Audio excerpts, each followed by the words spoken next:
film is intended for mature audiences and contains adult content, graphic language, graphic violence, nudity, and strong sexual content. Viewer discretion is advised. Like, we'll leave it up to you, but you gotta know about this stuff before getting into this whole thing, you know? I mean, straight up, one guy gets his face bitten off by a raccoon, and we show it. Oh man, do we show it. Real big close-up. And we spoke to a scientist to make sure it was, physically correct and whatever. We said, hey, scientist guy, like, how much damage could a raccoon realistically do? And he told us a lot.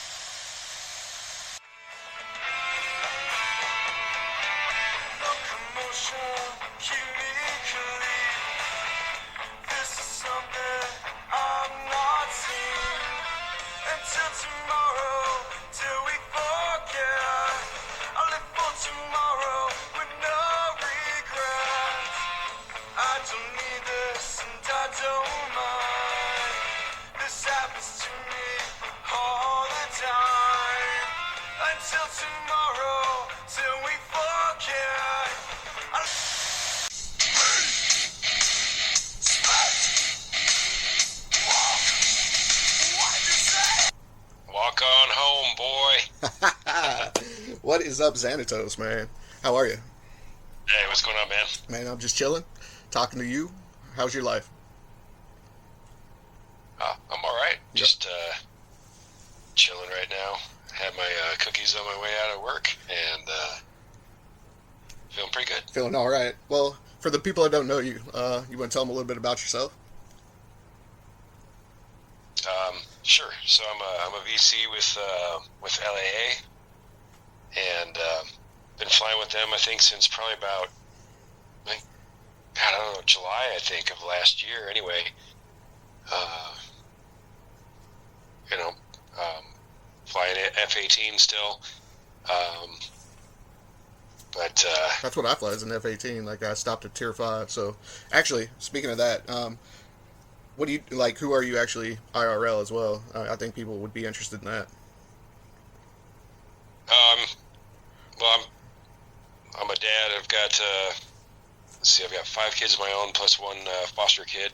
Oh, that's awesome. And we, just kind of, I mostly chill at home when I'm not working, or I hit the gym, but other than that, I'm pretty much a homebody these days. I'm an older guy. I'm in my 40s, so I don't know. I've already been out. And older guys are 40s. It's amazing. You're right, but yeah, that's funny to hear.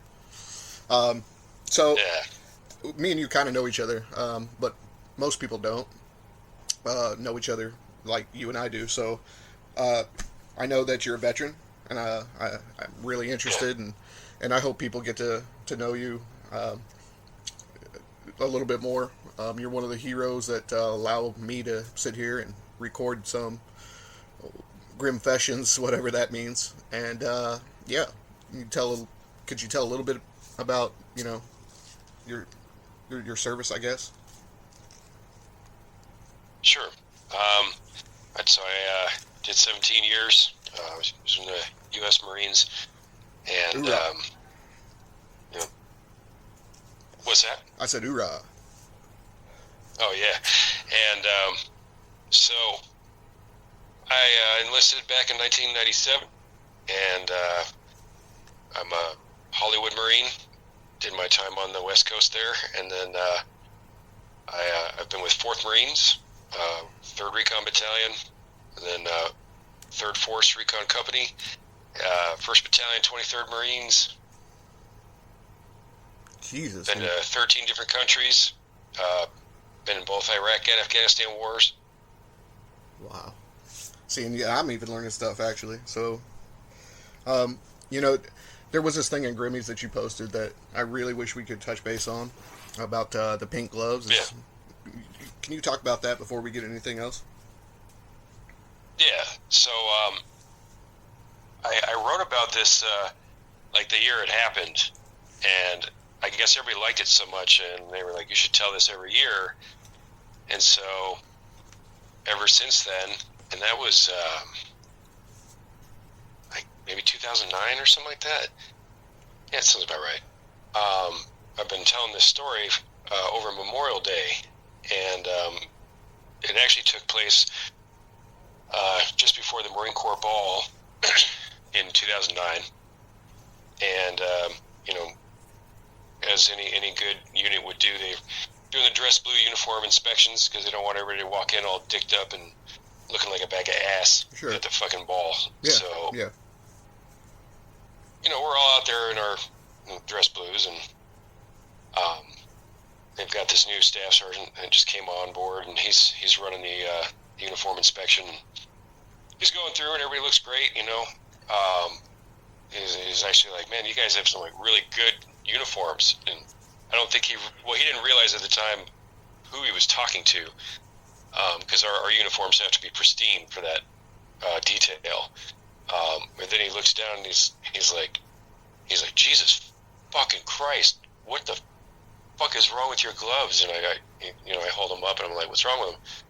He's like, well, they're not white, they're like pink looking or whatever. Did you wash them in the laundry or something like that? He's just kind of give me shit about having my gloves that were clearly not white, which is what you're supposed to have with your dress blues on. Yeah. And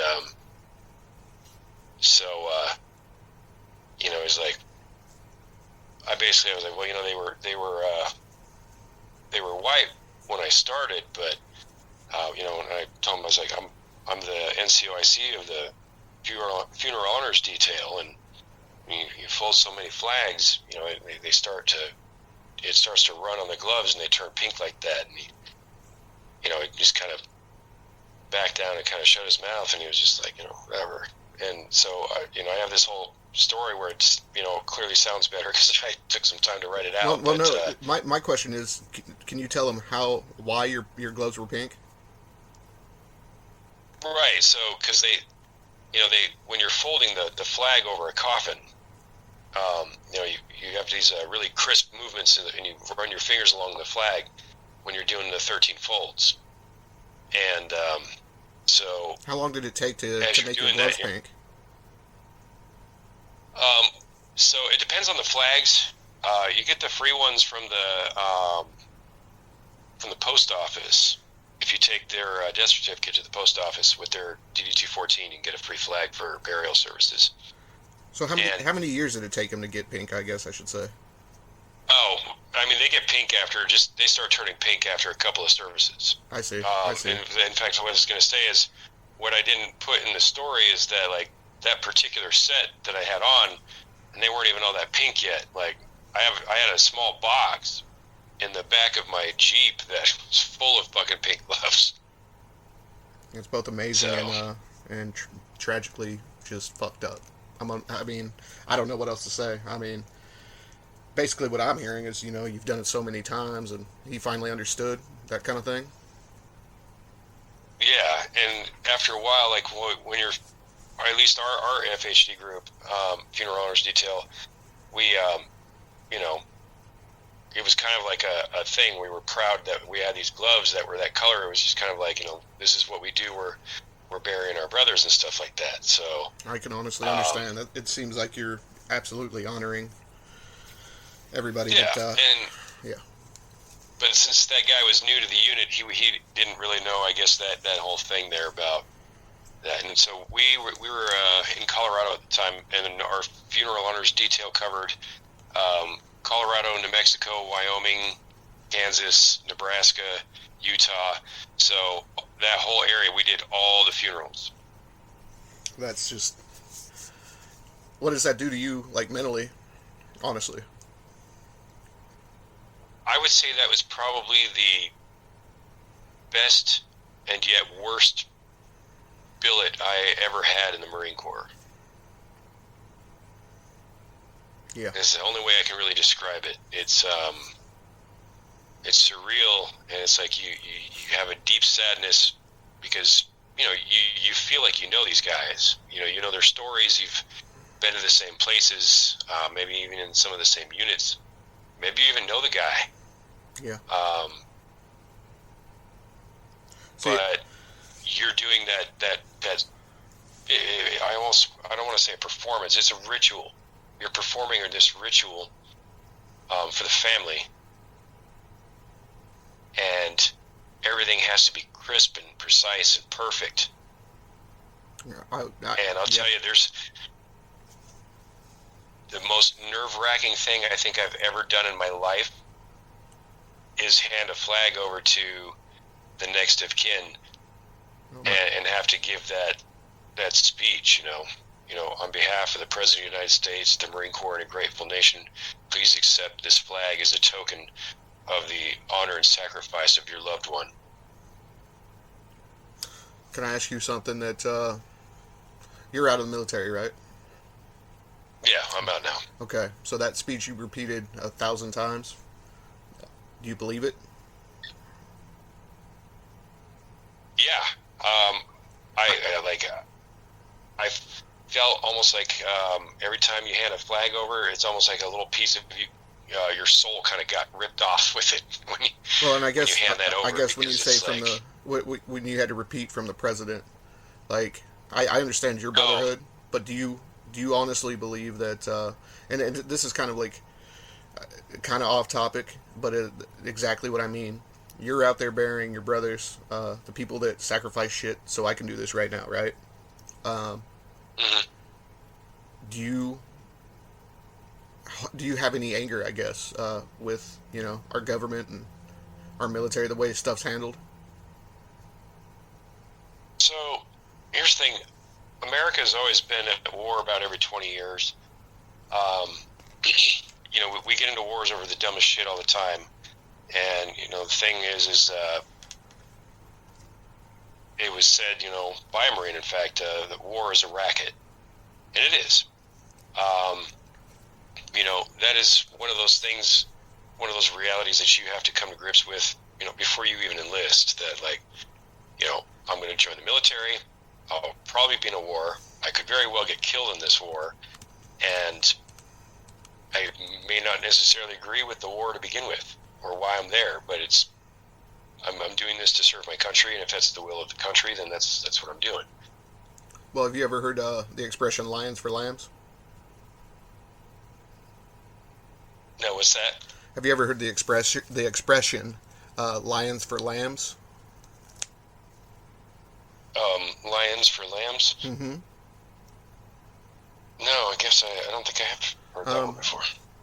Long and the short, it's referencing that the lambs, that actually send out their lions, at will, but they're cowards, kind of. There's actually a movie called Lions for Lambs. I think it was a Tom Cruise thing. It's all about the military and how they treat their soldiers. My thing is, do you have any regrets, or not regrets, I guess grievances with the government, or, you said you came to terms with it, but what terms were those? I mean, just, that regardless of the motivation of our going to war, you're going to go. Do you think that's always been that way? They can choose that. Well, like warriors, say throughout time. Do you think it's always been that way, that they have to understand it to do it? Of course. Well, obviously it's always been that way. Well, you obviously have spent time away from your family, probably significant time, right?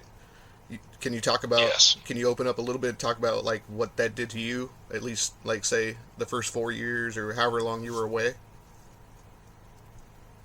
So my oldest daughter, she's 19 now, and we don't really talk a whole lot. She's graduated and moved out and stuff like that, but we don't really talk a lot. We weren't very close, not like not like I am with my other kids, and a lot of that's because she was born, and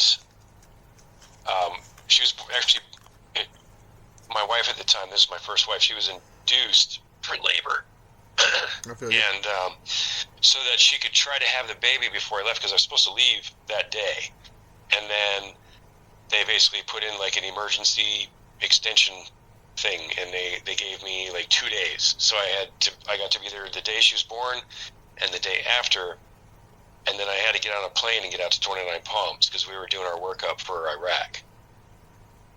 So you're mentally, like, let me ask you something. So at that very moment, you're mentally preparing yourself for war while also meeting your first child. Yes. I mean, that's incredible, first of all. But I don't want to push too hard, but it's like, how did your thought process work? Did which one got blurred? Was it because typically you can concentrate on really one or two things at once, but your daughter obviously, being born versus, hey, I'm going to war and you don't know what's going to happen. Can you explain Can you kind of explain what was going through your mind? I mean, I was a first time dad, so I was really excited about that. And so when I was there, I didn't really think about the war and all that stuff coming up. I spent that time just with her because I knew I had all of 2 days, and those 2 days were going to just be all about my daughter. Yeah. Do you think your daughter? Then, you said your daughter and that daughter and you have communication issues. It seems like, and it's just like, do you think you'll ever come to an understanding of why she feels like, I don't know, it sure seems like you guys don't talk because of you being gone. I think that's kind of what you were saying. Yeah. And I mean, like the entire first probably almost 2 whole years of her life I was gone because it was Iraq, and I was home for about 6 months and then gone again right into Afghanistan. Man, that's tragic for both you guys. Let me ask you this: you being a soldier, I mean, obviously a decorated one, are you able to just turn it on and turn it off, or how does that work? No, man. It's kind of it's a blessing and a curse at the same time of being a Marine. Is you don't ever get to turn that off. Like once a Marine, always whatever Marine. It is that they do to you. Yeah, whatever it is that they do to you, and like starts in boot camp and when you're in the fleet and everything. Especially if you do any significant amount of time, when you get out, you don't really ever turn that all the way off. They say you can take the man out of the core, but you can't take the core out of the man. Oh, I believe that 100%. And let me tell you why. So, here's a little side note. My father was actually a Marine. He was in Force Recon out in Hawaii, but he was attached. Basically, he was a mechanic for a lot of those vehicles. And long and short, when I first met my dad, he's my stepdad, but he's my dad. He could eat the most mounded plate of food in probably 10 minutes tops, including the dessert. Oh, yeah. And that stuck with me, his discipline. Can you talk a little bit about that? When you finally got out, and I'm sure it kind of eased a little bit, when you finally got out, what was that like? What was it like to actually be out? Honestly, I think about, I don't know, a couple of weeks in, I actually had an anxiety attack that I ended up in the hospital because I thought I was having a heart attack. It really feels like you're going through a really bad divorce or something like that. Can I ask you this? Have you ever downed an enemy yourself? Oh, yeah. What was that like the first time? So a lot of the stuff when we were going on down there back in 2004, and we were covering an area like MSR bronze and uranium and stuff, and we hit a vehicle. So we had a patrol that was coming in. In fact, it was we were doing this turnover, and they were coming in, just kind of learning the area on foot, and this vehicle came, and it was a suicide vehicle bomber, and basically crashed into the formation and detonated, but they had set the explosives wrong, and it all blew up rather than out. And so one of the guys had a broken femur from the car hitting him, but none of them actually succumbed to any injuries from the blast. They were real lucky. I mean, maybe some,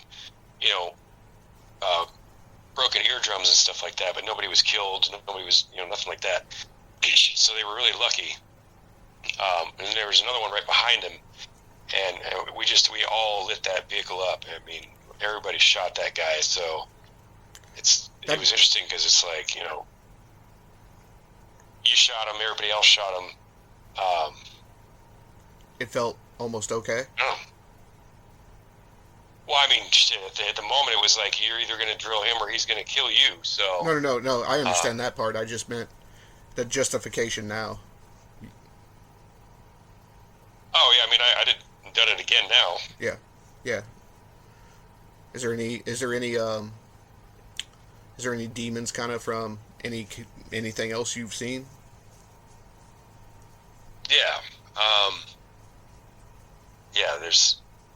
You don't have to Iraq talk was, about it if you don't want to, but. Right. Well, I'm not going to go into specifics just because, like, it'll get to other people. Yeah, that's how bad it gets. Yeah, don't go. I'm not curious in the specifics of what happened, just what it did to you mentally, and really how you cope, because you seem like a, totally normal person. Yet, I know for a fact my dad can do the same thing. Like, do you ever feel like you're faking it halfway? I mean, they made him a killer. Right. Do you miss well that attitude, that whatever they ingrained in you? I mean, so when I first got out, I went through 5 different jobs in maybe a month. I could get hired easy. I had a really impressive resume, so I can always get a job somewhere. But I didn't really mesh with anybody. It's weird when you're going through that whole adjustment, and so it's been a struggle, and not just that, from the Marine Corps itself, but definitely the things that we experienced out in those wars. I mean, a good part of you is still there, to be honest. Like, whoever we were when we first got there, that's definitely not who left. But what I found interesting is you said you're still there. What do you mean by that? Oh yeah, I mean, there's a big part of all of us that's probably still there in Iraq, and still in that war somewhere. And that's why I'm asking you all this stuff.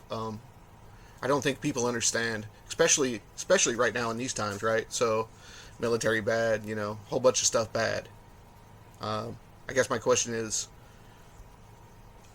what are you really going through, and do you think you could have done it better, or do you think it just is what it is?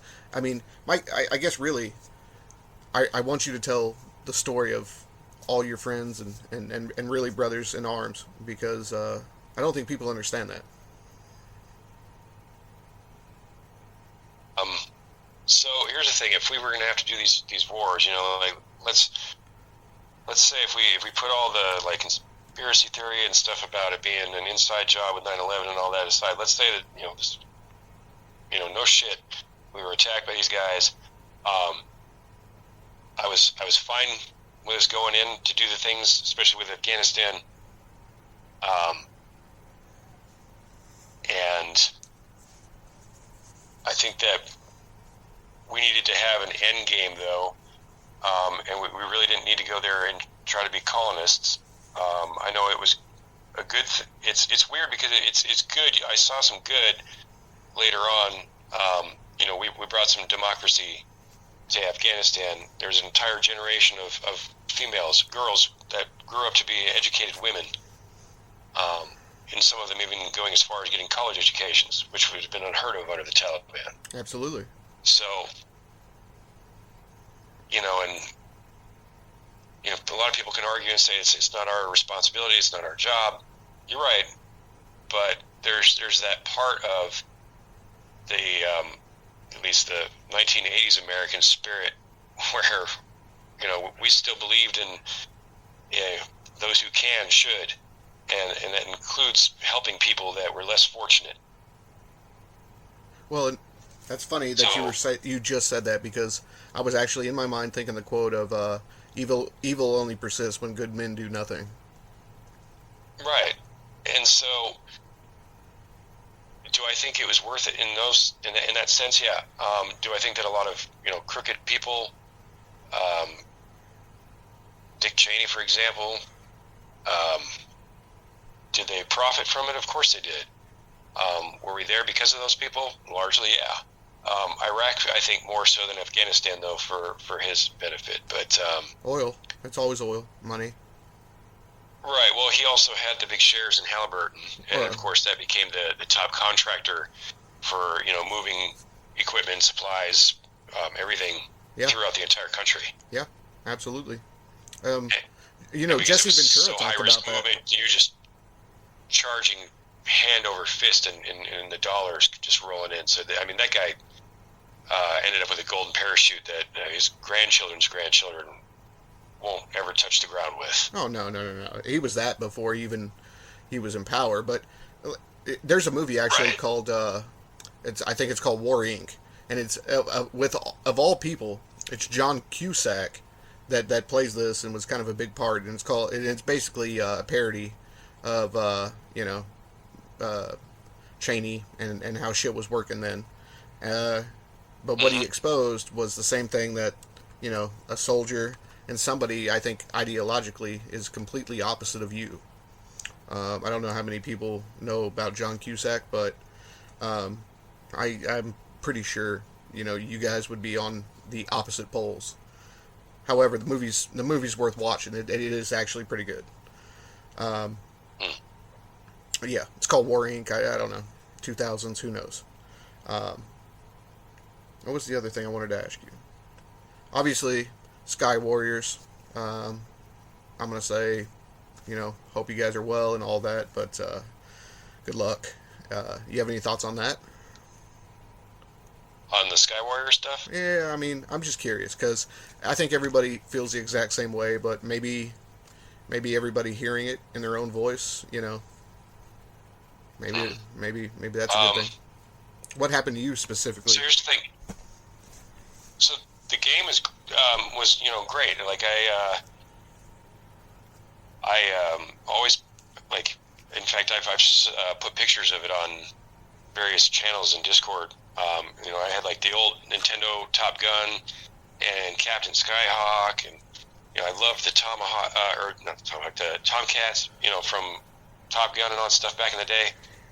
And so I was just one day I was kind of like, man, I could sure use a good flight simulator, because I really liked Ace Combat back in the day. Yep. And so then I found Sky Warriors, and I was like, man, this game's fucking great, and it was great. Started out with that F4 and going through, and things were good until they just started messing with the prices on stuff, and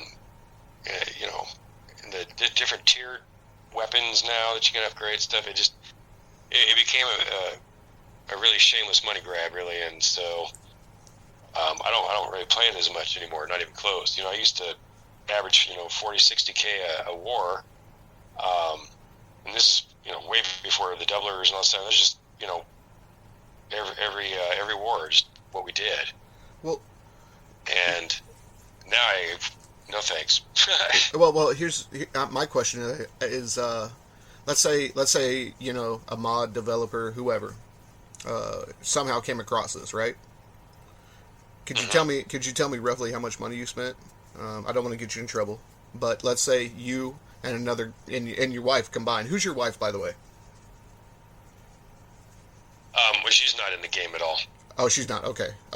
Well, yeah, no, she's not involved in any of this stuff. She, in fact, we were talking about, so when we have our command meetings for LAA, we usually do it in voice, and she's like, oh, there you go, you're going to go have your circle jerk with all your boyfriends again. So, yeah, she has zero interest in any of this. Well, I guess she thinks I'm a huge dork for it, so whatever. I feel like a huge dork half the time, so yeah, I'll tell you how I got there when you guys get to interview me. So, but would you be willing to say, roughly how much money you spent on the game?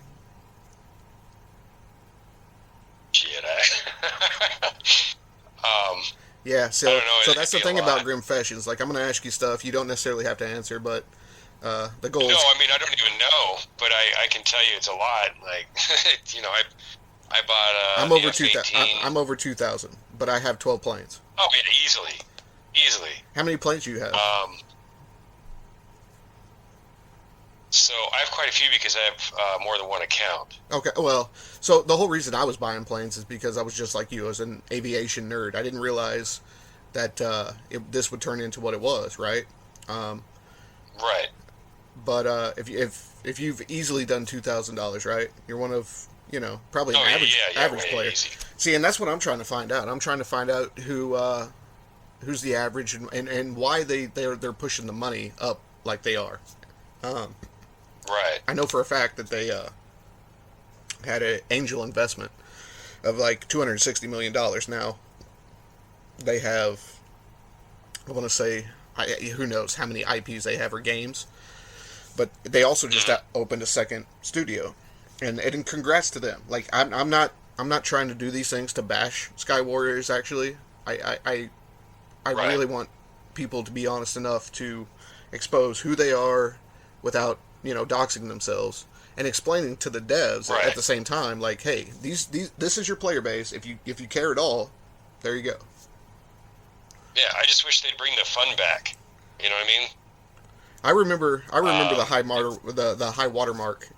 When it was or bro LA, everybody against IA. Everybody thinks that from IA. It seems like, and I'm going to be honest here. Everybody from IA, for whatever reason, has a chip on their shoulder because they think everybody hates them. It's not everybody hates you. It's that everybody wants to knock you off. When you're number one, you have to deal with that. And I've tried to say that a million times. Like, I don't think it's personal.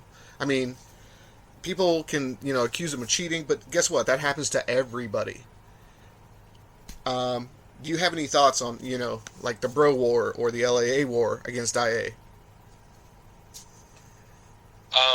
So, and I'm sure, Cupid's going to rib the shit out of me for this one, but, speaking I of don't him, have any issues with DIA. Actually, before I break, I want to let you know, Cupid will be interviewing with me Sunday, and I'm sure he'll listen to it, because I'm going to send him a link to this directly. So yeah, he's my bud too. My bud, I love my bud. He's a great dude. Like, he's really cool. You got to give him a moment though, and if you don't understand who he is, that's I understand. It's not everybody's cup of tea, but he's my bud as well. But yeah, you were saying. He's my shot of whiskey. What are you talking about? Well, but you said he was going to rip you apart for what now? You don't have any real problems with IA? I don't have any qualms with IA. In fact, I like several of them quite a bit. I'm good friends with a number of them. I've actually gone and flown with them on a number of occasions, because as a merc, that's what you do. You fly with everybody, get to know everybody, and that's how, so I seem to know pretty much everybody, at least from my era in the game. And so I've flown with them, and what I can tell you is that they are a very well-oiled machine. I mean, those guys move, and everybody knows what they're supposed to be doing. And so I was really impressed when I flew with them. Well, I don't know if people know this either. When Grimmy's 1 was around, right, the original one, the only reason it shut down is we ran out of space, actually. We had to open a second place. It was erasing shit. And long and short, Adriana was a mod for us. Right now, Mighty Maul is. Long and short, that was my idea as well. Best team in the game. They should be modding a community server, at least helping. And my thing is like, I've never personally had an issue with IA either. Do you know why? I guess I'll save that for Cupid. Let me save that for Cupid, because I think that's going to be electric. So it's going to be fucking magical. Yeah, and people are going to wait for it, because again, what I'm doing right now is just simply doing the audio track, and then after that, I don't know that there'll be pictures on the screen, but it'll be a direct link. It's called Podcastle, and we won't even have to mess with YouTube. I guess Are you anticipating even hearing Buzz interview? Because I'm going to push him. Oh yeah, he absolutely needs to do it. And you know what? His entry music needs to be "Friggin' and the Riggin' by the Sex Pistols when he comes out. Oh, that's a pretty good one. That's a pretty good one. Yeah. Yeah. That's I always better tell than. him he sounds an awful lot like Johnny Rotten, actually.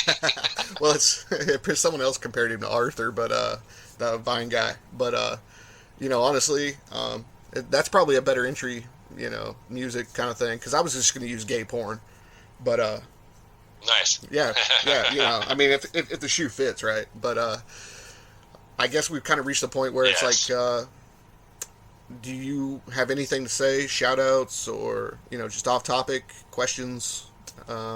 Yeah, basically, I want to give the floor to you. Well, yeah, I mean, well, shout out to my amigos, and shout out to the rest of the command that's over there at LAA. Those are my homies too.